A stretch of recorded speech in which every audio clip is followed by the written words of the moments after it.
Hello there, and welcome along to episode 112 of the Gersnet Weekly Podcast, the free and independent podcast that is made by fans for fans. And as we say every week, guys, it's not just this Rangers podcast where the content is free. We have a loads of stuff over at the website over on www.gersnet.co.uk where there's match reviews, match previews, lots of great articles, lots of historical archives, as well as a friendly discussion forum. Thank you very, very much for joining us this evening. We are live, as always. It's Sunday evening. It's just gone 9:30, and I am your host this week. My name is Ross Bennett. First of all, I'd like to apologise for being a few minutes late. It's my first time by myself setting up the YouTube stream, and I have made an arse of it. So, as I say, apologies for being a couple of minutes late, but thank you very much for joining us. If you are joining us live on Sunday, I've got the YouTube open here. Please do give us your questions, your comments. Obviously, it's been an incredible action-packed week for Rangers, and if you do have questions and comments, please get them in and we'll get to as many of those as we can. The other thing to say is if you're not joining us live, the show is available for downloads every Monday, and that's available on Acast, iTunes, YouTube, Castbox, Stitcher, and on Spotify. I guess there's so much to talk about, and I've cut away 3 minutes by being slow, so I will get straight on to the guest introductions. We've got two fantastic guests, as always, joining us. First up this evening is Alec Anderson. Alex, how are you, and how has your weekend been? It's been fine, thanks, Ross. Yes, I was trying to be in a bit of a huff with Rangers after what happened on Thursday night, but I'm one of those big kind of a fat spoiled toddler after that 8 goals going in today. It's like you're determined to be in a huff and stay in a bad mood, and they're kind of come on and cheer up, and I'm afraid they did cheer me up, but I'm quite glad you're a few minutes late there because it's given us time to prepare for the 14 goals we've got to discuss. So we need all the time we can get, mate. I know. I'm talking as fast as I can, but I don't have a clue how I'm going to squeeze all of this in.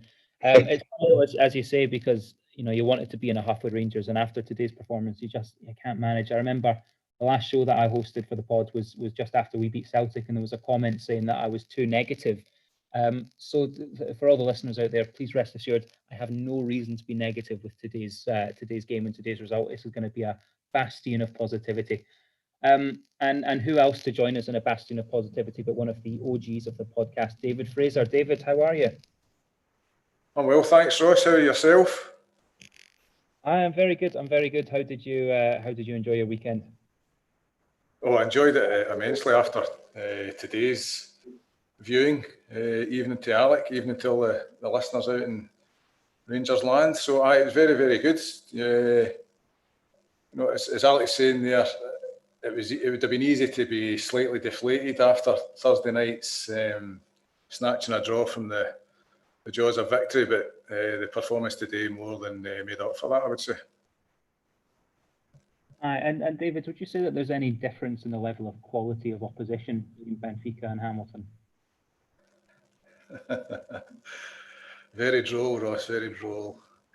Yes, there is. I think given that the Scotland's representatives on Thursday night, given that a Czech second string took 4 off the reigning champions at home, and they then go away to what is normally deemed a tricky away fixture at Fir Park in Motherwell and win at a canter with the looks of things, and the fact that we stuck past 8 at home to the bottom side today, I think says it all about the strength of the Scottish Premier League, unfortunately. Well, I think you're absolutely right. It's not a ringing endorsement of the quality that the Scottish top flight is serving up at the moment. But look, gents, usually we would sort of break the show down into 3 topics, but given the number of goals we've scored today and how much there is to talk about from the game on Thursday, I'm kind of going to keep tonight just to the 2 games. And I think the best place to start is in chronological order. We'll go back and talk about Rangers away at Benfica on Thursday evening. Obviously, it was a game that, as soon as the group was drawn, we probably all identified this as the hardest tie of the Europa League so far for us, and one that we looked for so long like we were going to come away with a quite famous result. But going back to the start of that game, Alec, I know obviously you as a massive fan of European football was very excited for the game, but a tricky start, sloppy defending, a lack of concentration from Hollander. Just how disappointed were you to see that goal going in on 60 seconds? Yeah, the Rangers does, if you like. They kind of did to us what we've been doing to teams all season. They just pressed us so quickly that almost kind of befuddled us. And my first thought was it was my fault because I expressed confidence on the preview pod the night before. And the only other 2 times in my life I've expressed confidence before a Rangers game was at home to Slough Bucharest in the second leg of the quarter-final in 1988, when I said these bees must be shitting themselves with the amount of noise that was being created, and Lackatush up the park and made it 3-0 in aggregate within about 2 minutes. And the second time, for a joke to the same friend sat beside me, was in the Leeds game, Battle of Britain, the leg at Ibrox. I thought, hey, these bees must be, and he's like, don't you dare. And we know what happened there. Gary McAllister scored even quicker. So I just felt as if it was my fault for coming on the pod on the Wednesday night and expressing the fact that I thought something great was going to happen. They shut us right down. It was quite the coverage for BT. They were looking at the managers because it's, we're only seconds into the game starting. So I don't really know what happened just before that. But when it cut back to play, it seemed that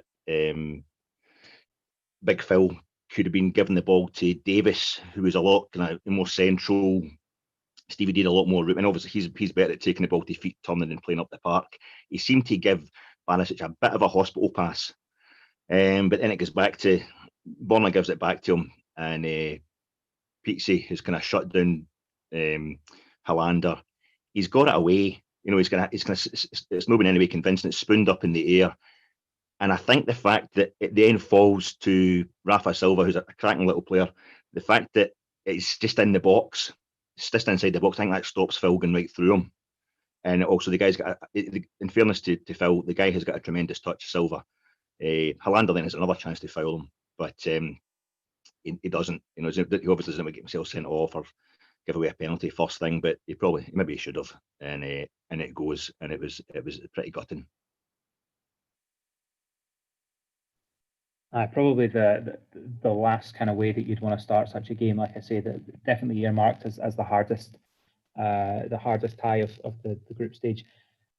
David, it seemed to me that it was entirely out of character for Hollander, and we could probably mention that he might well have been at fault, certainly for Benfica's second and maybe even their third goal. It's, like I say, definitely out of character for someone who, since joining the club, has actually been noted for having a real presence of mind, a real calming presence at the back there. But what with the competition that we have for the centre-half positions at the moment, I mean, maybe George Edmondson counting himself out a little bit, but Nikola Katic is slowly working his way back to full fitness, and you have Leon Balogun, who has certainly impressed since he joined in the summer. Do you think that the game on Thursday might have harmed Hollander's chances of holding down a starting spot? It's difficult to say, Ross. I've got to preface any answers I give to questions regarding the Benfica game with I'm quite ashamed to say I've managed to miss the game on Thursday night, so I've only seen brief highlights. I had a prior engagement that I couldn't get out of, so unfortunately I'm a bit lacking in actual the detail of the game. I've not managed to look back at the 90 minutes on a rerun either. With regards to Philip Hollander, I would like to think that his 2 lapses, shall we call them, on Thursday night won't be held against him in the long term, or certainly in the short term, I should say. Mainly because I think he's been a rock this season. I cast my mind back to one of the pods pre-season, and I think it may well have been Colin. We were discussing about, it may even be yourself, Ross, that was on, and we were discussing the merits of dipping into the transfer market. I think it was if memory serves, it was on the night when the news broke that Nikola Katic had sustained that injury, and we were discussing whether Rangers should go into the market for a centre half. I made a big play of that at the time, and obviously the management saw fit to go and get Leon Balogun on loan. And I also said that there was still question marks for me over whether our defenders as a unit could possibly take us to where we'd want to be in the long term. That being hopeful participation in the Champions League group stages. That said, however, obviously this season, the defensive record, would possibly render my viewpoint to be questionable at best. And Philip Hollander has played a massive part in that. I think Philip's got some notable attributes. You mentioned his calmness under pressure. He's got good positional sense, but he does have a mistake in him. I think both the centre halves, when they're caught square, can tend to look quite slow in the turn. But you could level that against most centre halves. Very few centre halves are lightning quick. I think when you do see a genuinely rapid centre half, it's glaring. But Philip has obviously raised his game with Balogun coming in. I don't think there's any doubt about that.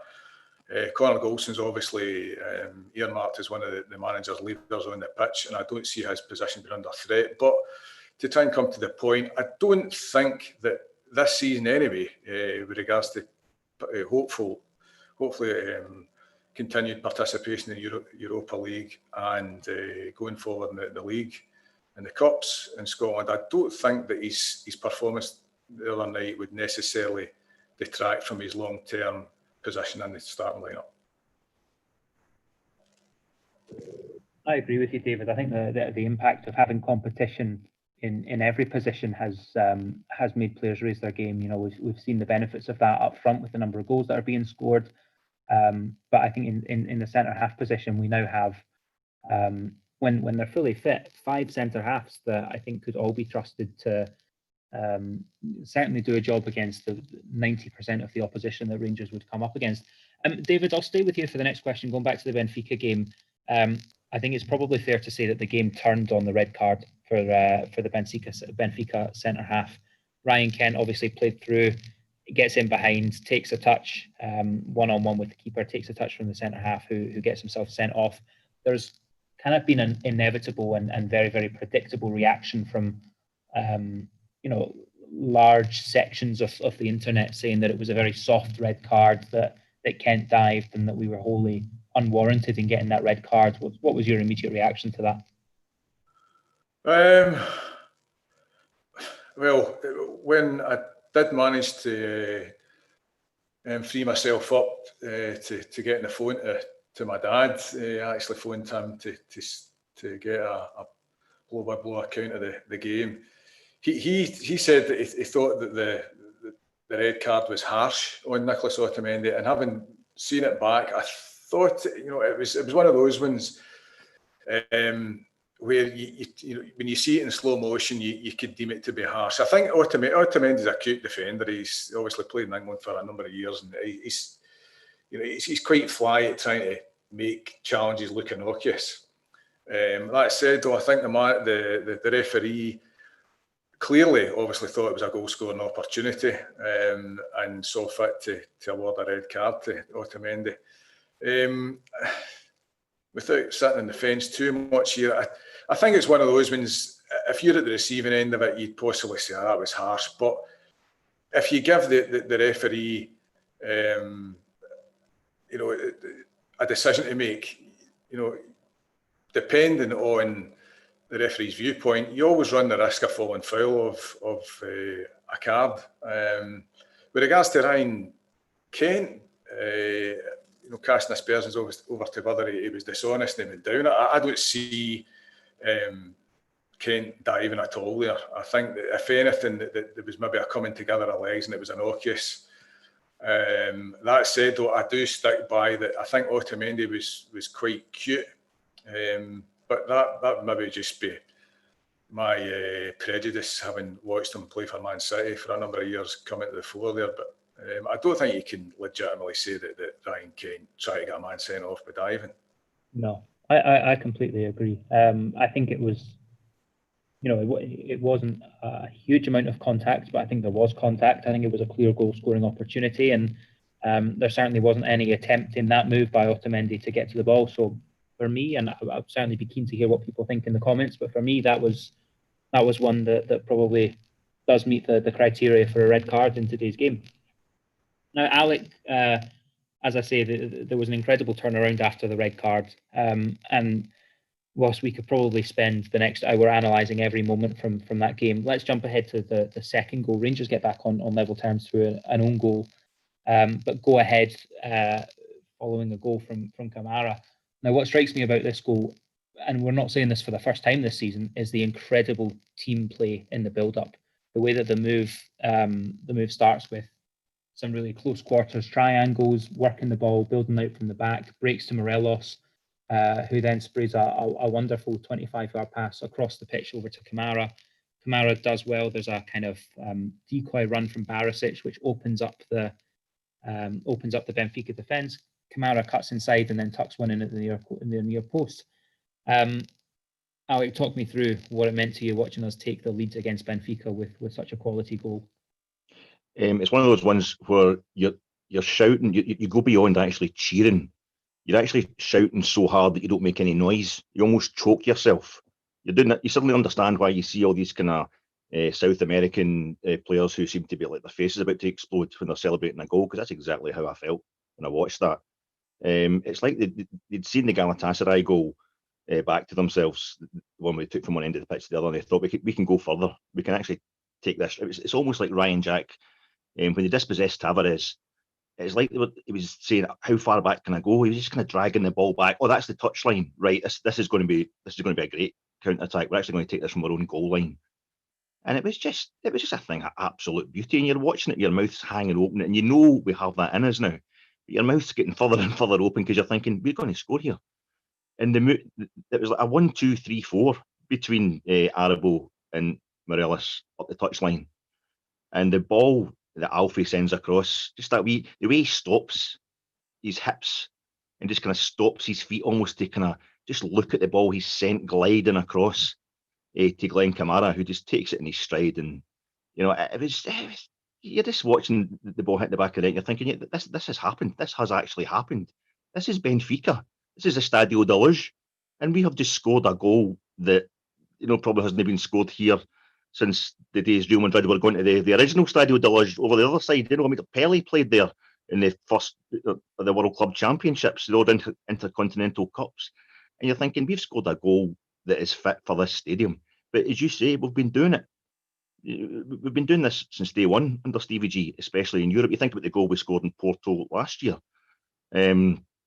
And I think the other thing with the red card, it was like we were under pressure. At first I thought we were going to get overrun, and you were almost thinking you actually formed the thought they look like they've got an extra man. And it was like Stephen Davis and Ryan Jack just decided we need to get our foot on the ball here.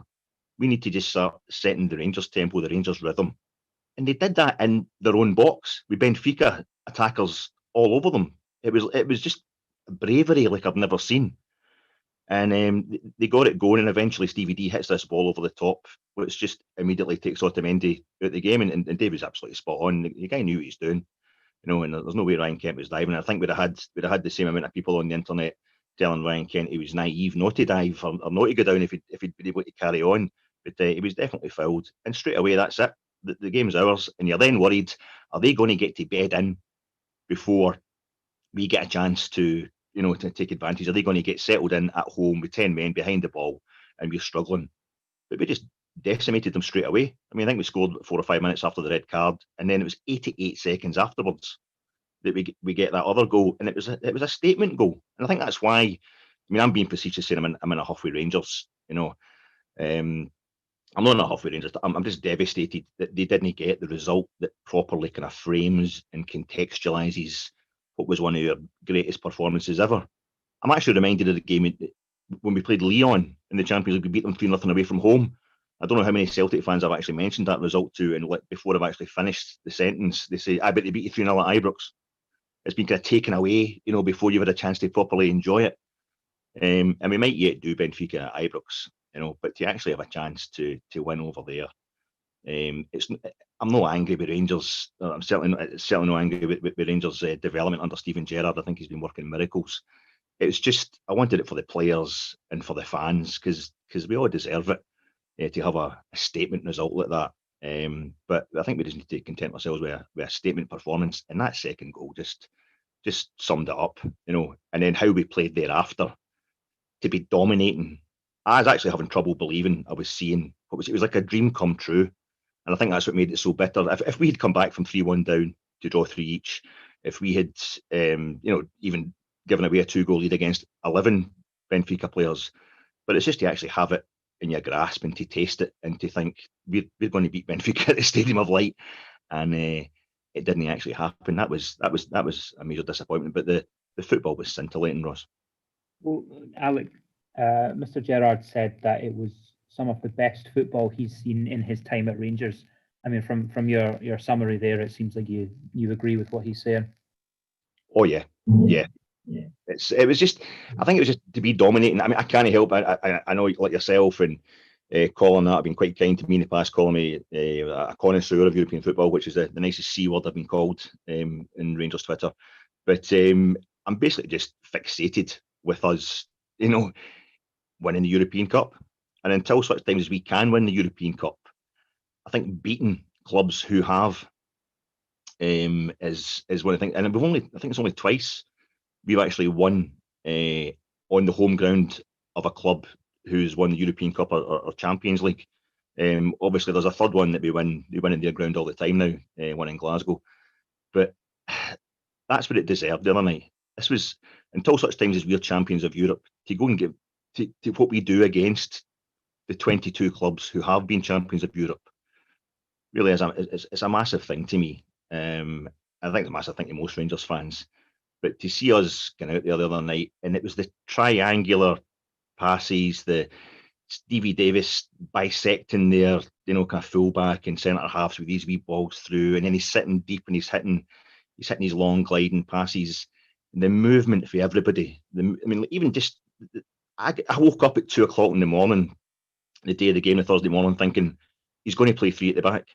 And David Wren was saying the other night that he thought Gerrard was going to play a curveball. He sometimes does in these big games of his team selection, and I was trying to work out what it might be. And I thought he's going to play Balogun, Hollander, and Goldson, same as he ended the game at Rugby Park.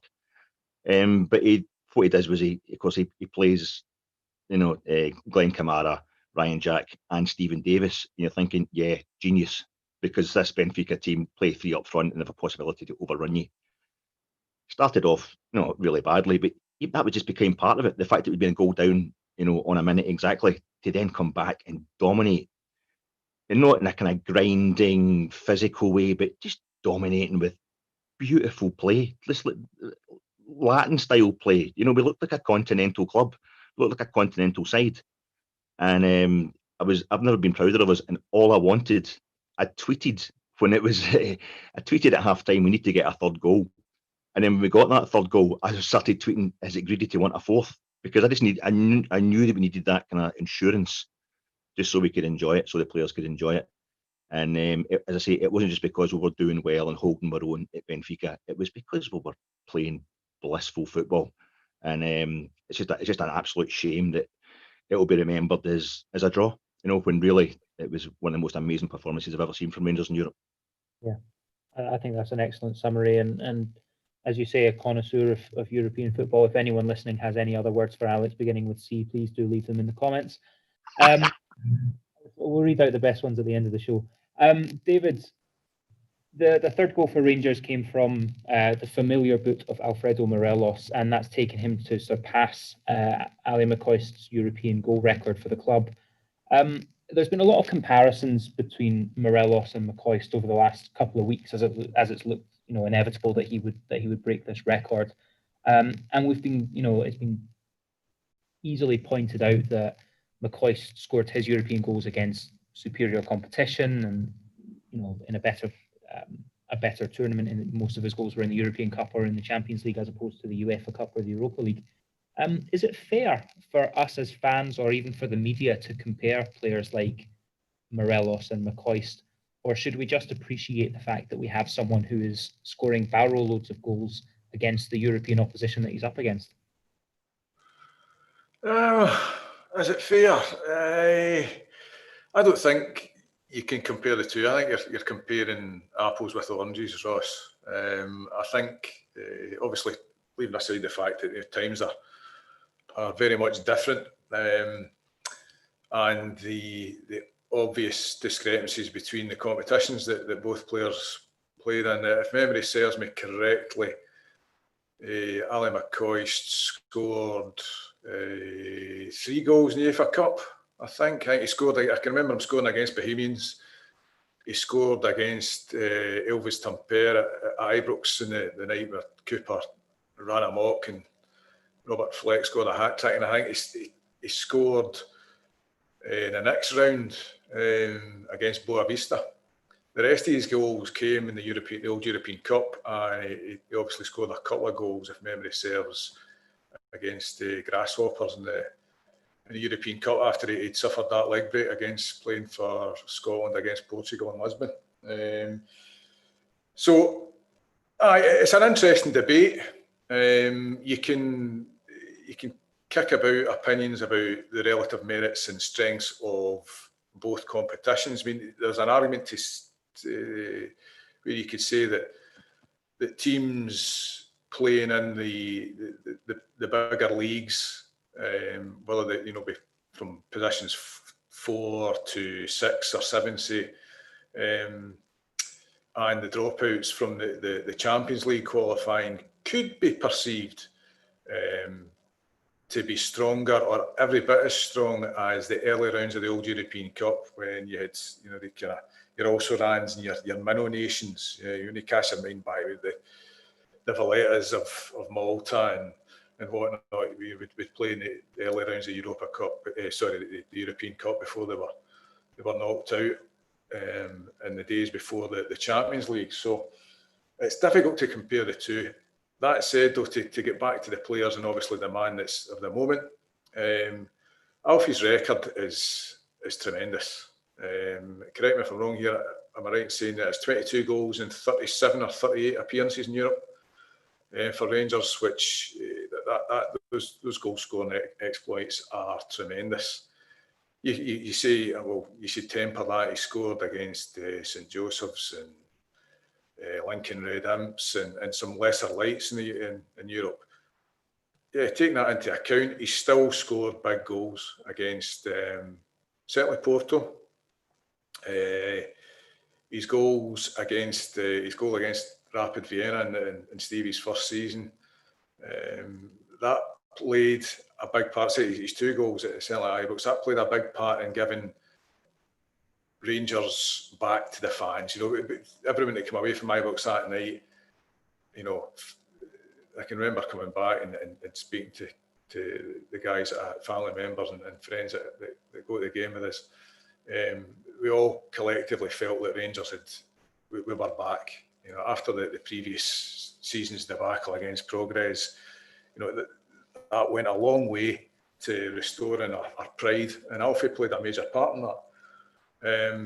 I think that he can only go from strength to strength. He's still finding his feet. He's still not red hot yet. And assuming that we can maintain our form and hopefully improve upon it within the group, if we can maintain that form and, as I say, hopefully improve it and qualify from the group for the knockout stages, I would like to think that Alfie can still use that as a springboard to either cement his reputation. If Rangers go all the way in all competitions, and the number one competition, our bread and butter in the Premier League, and we managed to win that and gain qualification for the qualifying rounds of the Champions League, and it may well have a bearing on whether Alfie sees his short to medium term future at Ibrox. But regardless of that, if he continues to score in Europe, he's only going to enhance his reputation. So, yeah, it's a win-win situation for us as fans and hopefully us as a club if we choose to move him on. Yeah, I think you're absolutely right, David. And maybe the hardest part of all of this is predicting what will happen in the short to medium term, because we've probably gone through the last 3 transfer windows expecting Morelos to leave, maybe hoping he wouldn't leave, but certainly expecting that he probably would. And yet here we are coming up to Christmas 2020 with him still on the books. Still, he's gone through barren spells and certainly has done at the start of this season, but he's still certainly rifling in goals and important goals in Europe. And like you say, the opposition, the standard of opposition, yes, there's been St. Joseph's, yes, there's been Lincoln Red Imps, but there's been Porto, there's been Vienna, there's been some like Legia Warsaw, for example, some big clubs that he's scoring big important goals against. Now, David, we've heard from Alec about how much the game on Thursday meant to him and his disappointment at full time that we'd sort of managed to snatch a draw from the jaws of victory. Everyone has come out with that maybe cliched philosophical line that we'd have taken a point if we were offered it before the game, but really just how disappointed were you to see the 3 points slip away and come away with a draw, considering the strong position we were in with 15 minutes to go? Like everyone else, Ross, I was deeply disappointed. As I mentioned earlier, there I got a match report from my dad on the phone, and when I managed to see the highlights later on Thursday evening, it set me up and said that Ryan Kent had a couple of glorious opportunities and a bit more composure, could maybe scored a couple of goals. Now I thought, well, that's my dad's quite can be quite a harsh critic at times, and I thought, well, I'd like to see that myself. And obviously, having seen the highlights, Ryan Kent, hit the post, and you're thinking the fact is in, it's 4-1, and as Alec alluded to earlier, that gave us would have given us that cushion, and it would have been highly unlikely for the Portuguese to come back from a 3-goal deficit. And you see that the calamitous self-inflicted defending, and you think, oh, what could have been?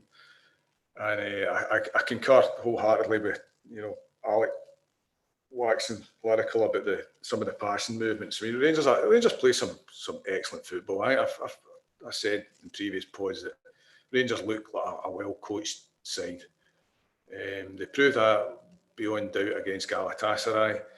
It looks as though over the course of 90 minutes, 2 defensive lapses aside for the second and third Benfica goals, it looked like a well-coached and well-executed performance, albeit against 10 men for a significant amount of the game. I mean, to go to Lisbon and no manage to convert the 3 points is obviously disappointing. But if you look at it on the flip side, I think it's a measure of how far we've came under Steven Gerrard, that we are looking at a point from the Estadio de Luz and being, thinking that's, been disappointed about it. If we cast our minds back, 3 short summers ago, when we were being humbled by a part-time side playing in the Luxembourg top flight, to think that 2 and a bit years later we'd be kicking ourselves and in some quarters griping about dropping 2 points away from home against Benfica, who are perennial participants in the Champions League group stages. I think we'd all take it, but to temper that, we do drive for perfection. I mean, we're a club who have high standards traditionally. We as supporters demand the best. We like to uphold those traditions, and we seem to have a management team, certainly by reflecting their exploits in Europe, maybe not so much domestically, which will be irksome to the manager, that those high standards are being met and being enhanced. I mean, I can remember in previous pods talking to yourself and Colin and other guests about the year-on-year improvement in Europe under Steven Gerrard, and that's been the highlight. It's irrefutable, and he's gave us our pride back. The team are playing some superb football. They look like a crack European outfit, and they're playing at a good level. I mean, it doesn't matter what the naysayers say. playing group stage football at Europa League level, especially in a condensed calendar as it's been of late, in this strange season that we find ourselves in, isn't easy. Despite the relative perceived weakness of the Scottish Premier League when you're playing Thursday, Sunday in short succession, then you throw in the fact that the vast majority, thankfully these days, of our squad are playing international football. You know, that comes with pressure. And if we can come back from the international break, hopefully all fit and healthy, and we can resume our Europa League against Benfica at Ibrox and hopefully take the 3 points and show the Portuguese side that, you know, we maybe let them off the hook last Thursday night, and you know, we've seen them up close now. We know what we're up against, and hopefully the lads can go and they do themselves justice the next time we take them on. Look, I think that's all that you can ask, and like you say, you do take a large degree of confidence from the result that we can go one better in the home tie. And as you say, David, really all that you can ask is that the next time the players come out, that they, try and go one better. Now, there's not much better that they could have gone in their next game than the display that we saw this afternoon. I mean, we could probably spend, like I say, another hour talking about Benfica, but we really should get on to the Hamilton game today. And normally we would talk through every goal, but we simply haven't got the time, and we're going to have to be quite selective. Alec, the team news that came out today showed a huge amount of rotation, 5 changes from the game on Thursday. There were some understandable decisions there. I'm not surprised to see Hollander dropping out of the starting 11. Steve Davis as well, not a huge surprise to see him dropping away. But Morelos and Kamara, both of whom scored and played very, very well on Thursday. Was it maybe a little bit harsh to see them dropping out of the starting 11?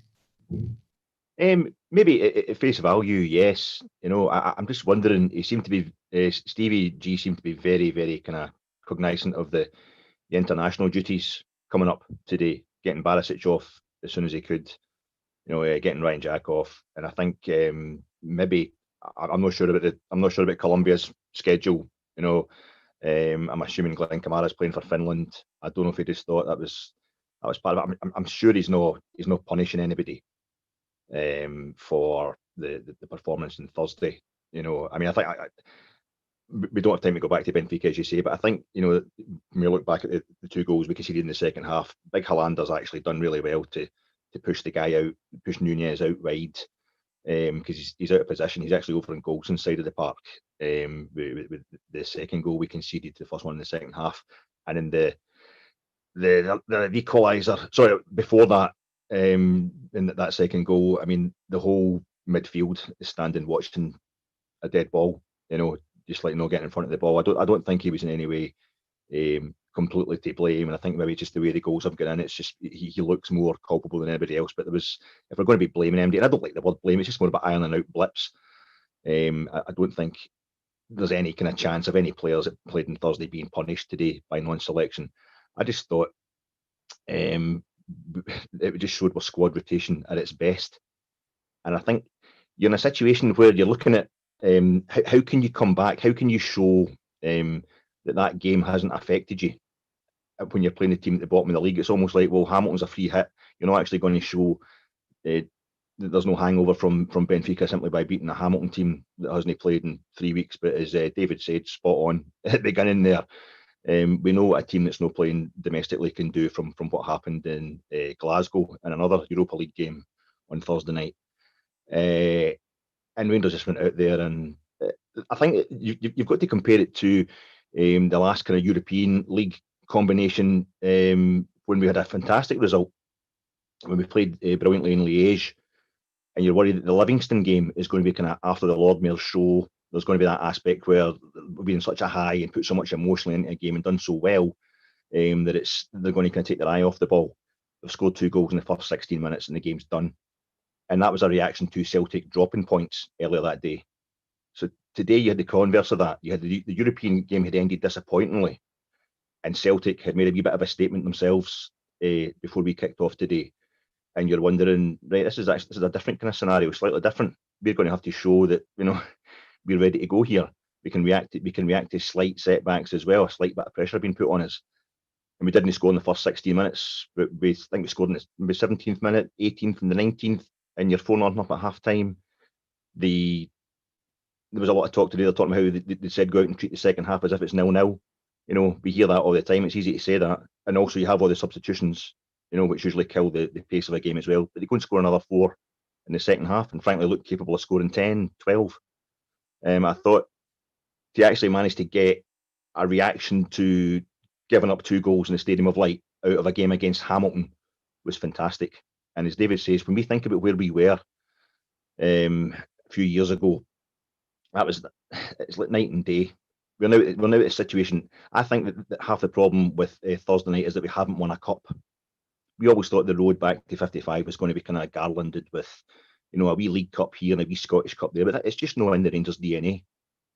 We don't accept, that we're going to have to kind of take our time getting back to the top. It's like we tried to kind of accept that when we first come back into top flight. Maybe we'll take a wee second place finish before we mount a challenge, but we ended up finishing third because we're neither one thing or the other. We're neither going for it or neither thinking we're good enough. And no, I think the way we've reacted to what happened the other night was absolutely fantastic. And I don't know that my thing with Europe is that is our cups.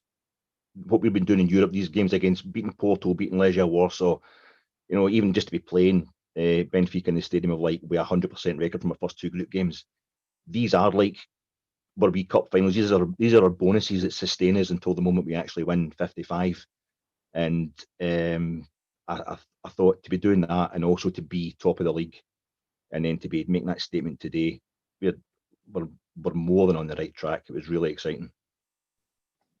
It was a hell of a statement, wasn't it? And let's be fair. I think we have to caveat this conversation by saying that Hamilton, regrettably, are probably one of the poorest sides that we'll have ever seen in the top flight in Scotland. I mean, they are.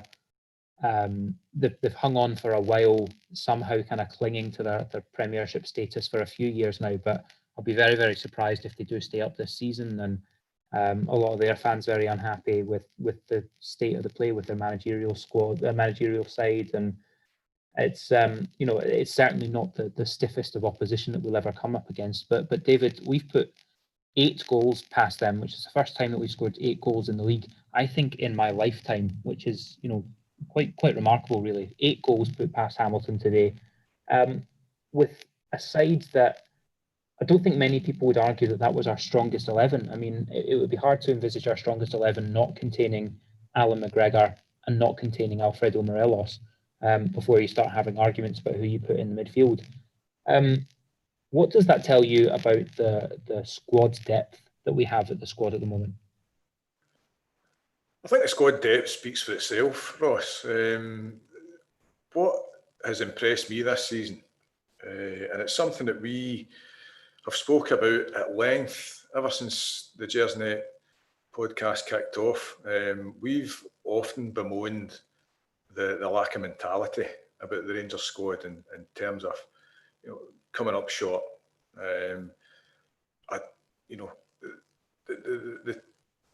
The change in mindset over the closed season and the enforced break due to COVID, it's almost like Jekyll and Hyde. The side look hungry. They look completely professional.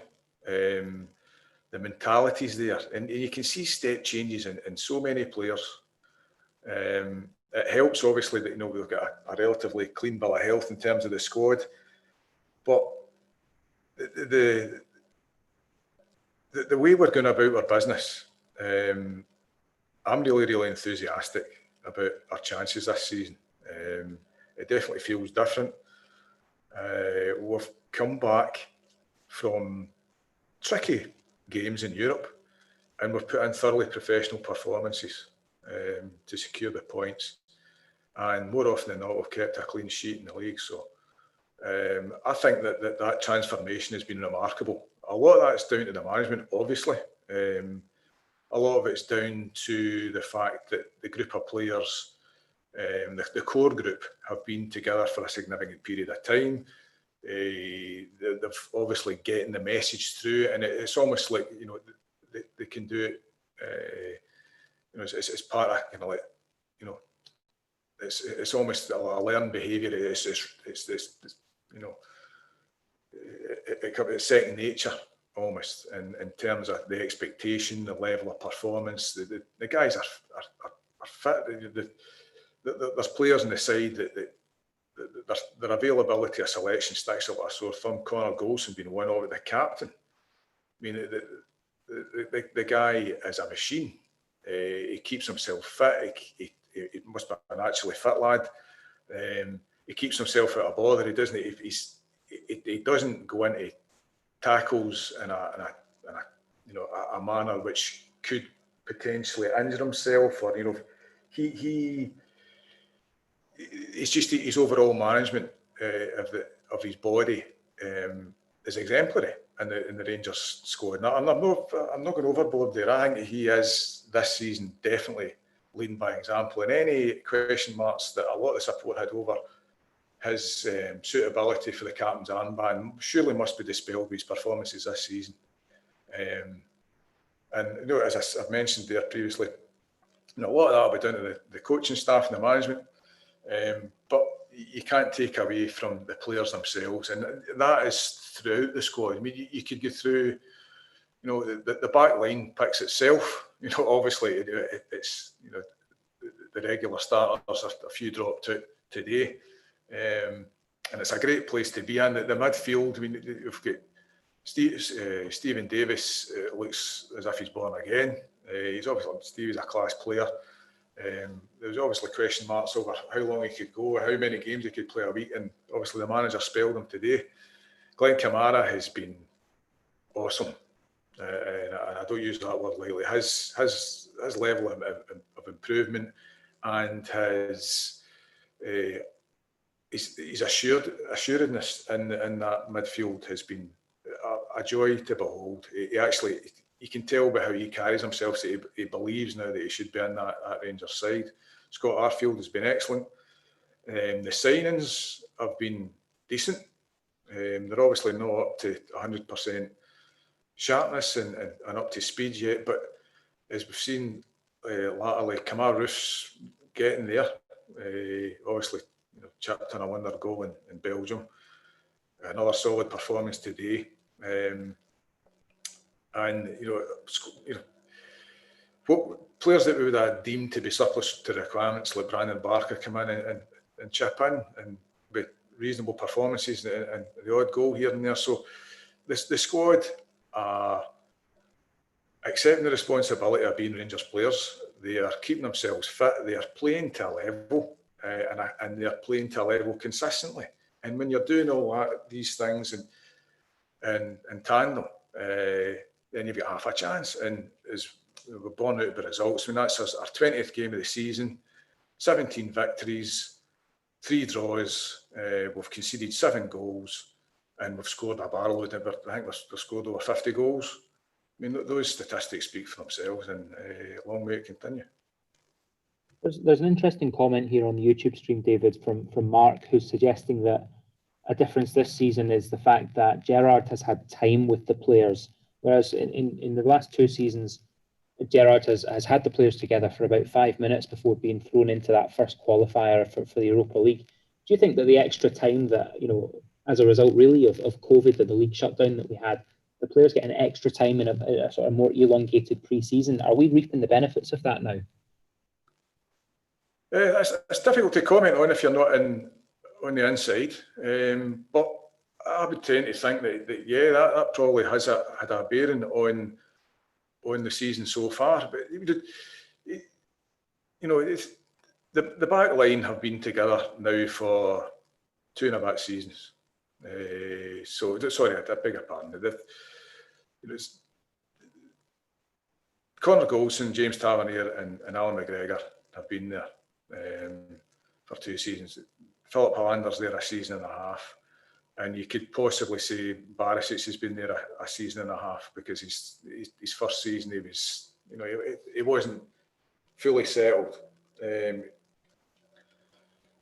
So you build from the back. It's the old adage. If you get this, you build from the back, and if you can get the spine right, then you've got half a chance. The midfield in previous seasons is, it's been hit and miss. Sometimes the performances have been really to a good standard, and then other times when they've dropped off, you've maybe thought, well, we could be doing a body or two extra in there just to complement what we've got. And then up front, obviously, the last couple of seasons, we've relied heavily on Alfredo Morelos, and if he's been off form, then the team have tended to struggle, especially against packed defences playing in the Premier League. So thankfully, through good planning on behalf of the management, they've saw fit to bring in a couple of bodies.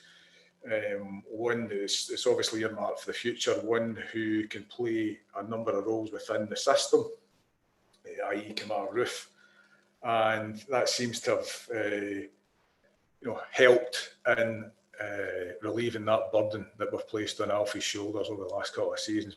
So when you bring that all together, all the players, they know what the management and coaching staff are trying to impart. They've got ideas that they're imparting to them on a daily basis. So it's by repetition. They know their roles in the side. They know how to dovetail with one another, form partnerships in the pitch. And I think that we're just seeing that all come to fruition. And touch wood, as I mentioned earlier, we seem to have a relatively clean bill of health.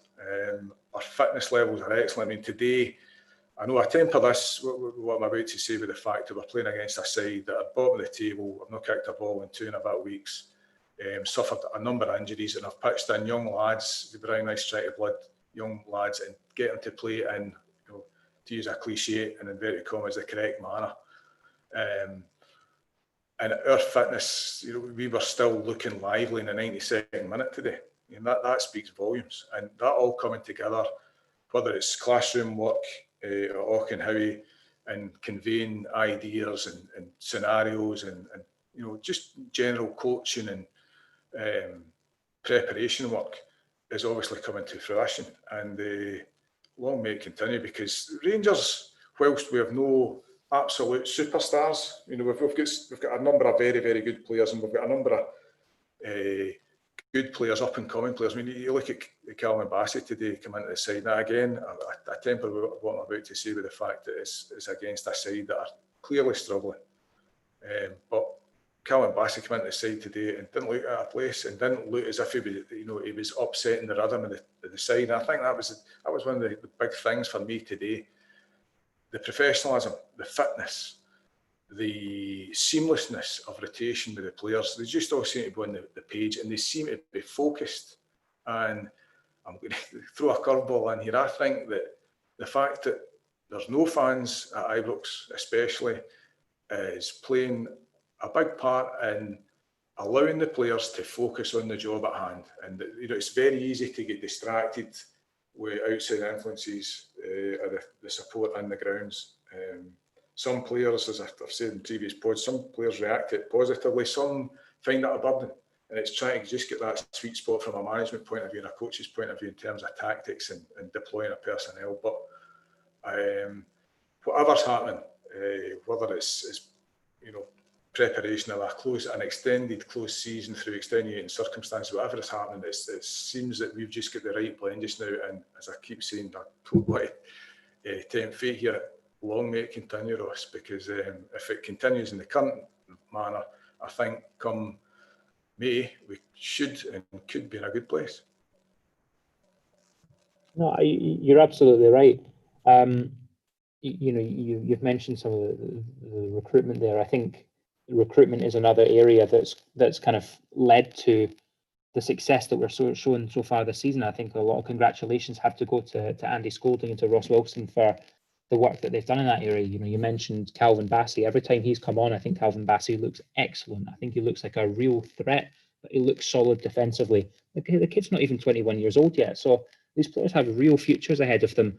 Bongani Zungu, again today, okay, slightly older, but he's come on having missed a great deal of football, having had to spend the last 2 weeks in quarantine by himself, trying to keep himself in shape, comes on and looks not out of place one bit. You know, he's spraying 30-yard passes as if he's been there for years and years, you know, already on the same wavelength of these players, and that's a real credit to the recruitment staff. So I think it's, you know, very, very encouraging signs and very, very positive signs that are, you know, quite rightly filling us with optimism, because it's not just that we're playing good football, it's that we're playing good football and getting excellent results. And even when we're not playing well, more often than not, we're still grinding out good results. You know, we weren't great against Kilmarnock the other week, but we get the 3 points in a place that we've struggled so far over the last few years. So it's, as you say, David, some very, very encouraging signs. Alec, I'll come to you just for the last word on the Hamilton game today. We've criticised this Rangers side in the past, you know, over the last few seasons, this season as well. I remember even after the Old Firm game that we won 2-0, there was criticism of Rangers for not being ruthless enough, not putting their foot on the throat, and really closing games out with, you know, what could be deemed a cricket score. That simply didn't happen today. We were ruthless. We were, you know, really went for the kill. We didn't let up, and we were still looking dangerous right up until the 92nd minute. You know, how important is it that Rangers show that they have the ability to do so, but how important is it that the club does that for the fans to show that we are serious about our title challenge this year, and that we're not going to let up just because we get 2 goals ahead? Yes, and I think it was really important to get it in the bank, so to speak, before the international break, that we've got that in us. You know, one of the things we've been saying about the team this season is they kind of lack a cutting edge, perhaps, or as much of a cutting edge as they could have. And I think a lot of that is down to the way we play, which is, you know, defending from the front. You know, Ryan Kent obviously does a hell of a lot of shutting down of opposition fullbacks and centre halves, and I think a lot of the reason that Alfredo Morelos has taken his time to get into the goals again this season is because he's been asked to play a slightly more withdrawn role. But also, I think it's been battered into him that he has to be a team player. He's become a father, maybe feeling the responsibility, and also it's not just Jermaine Defoe that he's got to think about now. He's got other more than competent strikers in there as well, so he's going to fight for his place. I think he's been too much of a team player at times, Alfie. He's lost that wee bit of kind of prima donna edge, that bit of selfishness that you need to get amongst the goals. But whereas against Kilmarnock, against Kilmarnock at Rugby Park, and even with 2-0 against Livingston, you're always wanting a third goal or a second goal. They were never needed. I think what happened the other night in Lisbon, I'm going to go back to it, I think that's played a massive part in how that game played out today. Stevie G and the team, the backroom team, have obviously drummed it into them that they went to sleep, they lost concentration, they turned their back on the ball at free kicks at Lisbon. They took for granted that they had won, and that whole squad. One of the other things, David's absolutely he's spot on about how great we're looking just now, and one of the things I love about is that the stamp of Gerrard, that intensity of, you know, it's never enough. You should always be striving for more, and you need to be at it, need to be focused 100%. And I think it also becomes a kind of like a psychological breather for the team. If you keep winning games narrowly, and then one game that you actually got a 2-goal lead, you end up getting a draw. I think going forward, looking towards, you know, trying to win 55 this season, they need to know that they have it in the bank. They're capable of doing that. They need the proof. And today it was just it was ridiculous. Let's not forget that Hamilton obviously are the last team to score against us in competitive Scottish football at Ibrox. And also, if we go right back to pre-season this season, when the whole clean sheet record started, they're actually the first team to score against us in this season. You know, up at Auchenhowie, the first kind of pre-season friendly this season, they scored the first goal. So to see what we did to them today, and even at the end of the game, to see just the highlights that I was watching in sports, and you see Jermaine Defoe's having a wee argument with Zungu. It still hasn't stopped. The intensity hasn't stopped even at the final whistle when we've won 8-0. And by the way, I thought Jermaine Defoe, if you watch back just at the highlights of the goals today, he's at the centre of absolutely everything. The guy who didn't score, he's got this thing of he's facing the Copeland, but his toes are pointing towards the Broomland. This way he swivels his hips. It's ridiculous. But he's done absolutely everything today, Jermaine Defoe. He's he's putting the ball out to Tavernier for the ball onto Roof for the second goal. He's dispossessing the guy in the other wing, for the first goal, teeing up Ryan Kent to tee that goal up. He's getting brought down in the box for the penalty. He's in there at the back post. It looks like he should score, but he's just making sure the ball doesn't go out and so Big Roof can get his goal. He's did absolutely everything today, and that's a guy at 38 years old. And I think if that's the kind of intensity we've got round about the dressing room, round about that squad, we're going to be all right. And as you said, I think it was really important today that they unleashed, for the fans, but for the team as well, so they know they can do it. And so the rest of the league knows we can do it as well. Because Celtic were looking at us today and thinking, we put a bit of pressure on them. How are they going to respond? Well, there's your response.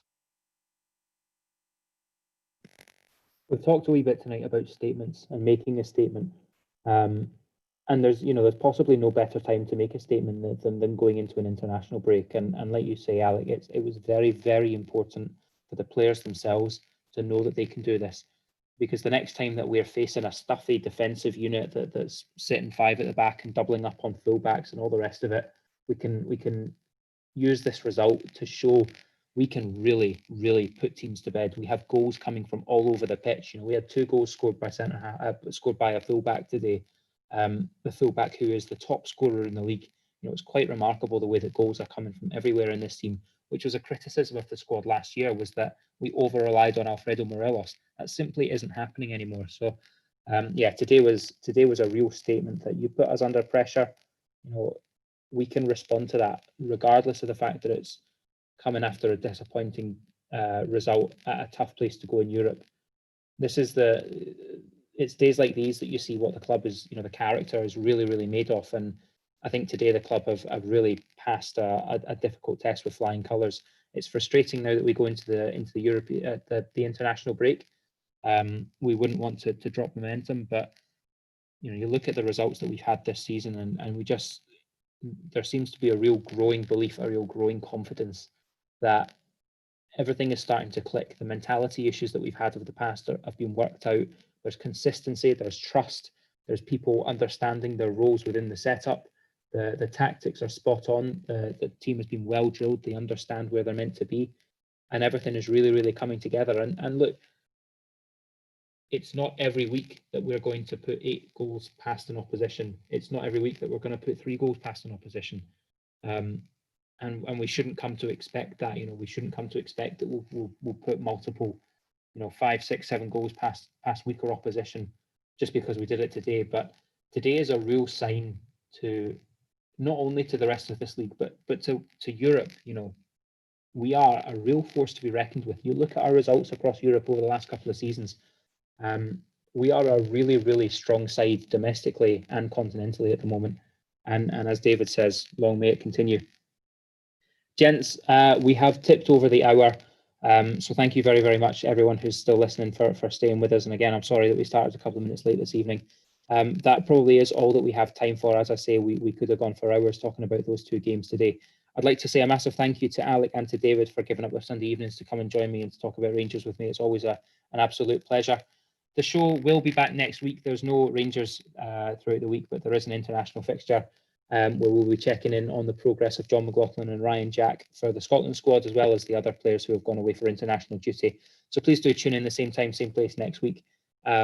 As always, please do head over to the website at www.gersnet.co.uk for all of the latest news and updates, as well as the friendly discussion forum where you can find myself, Alec and David, and get involved in the chat over there.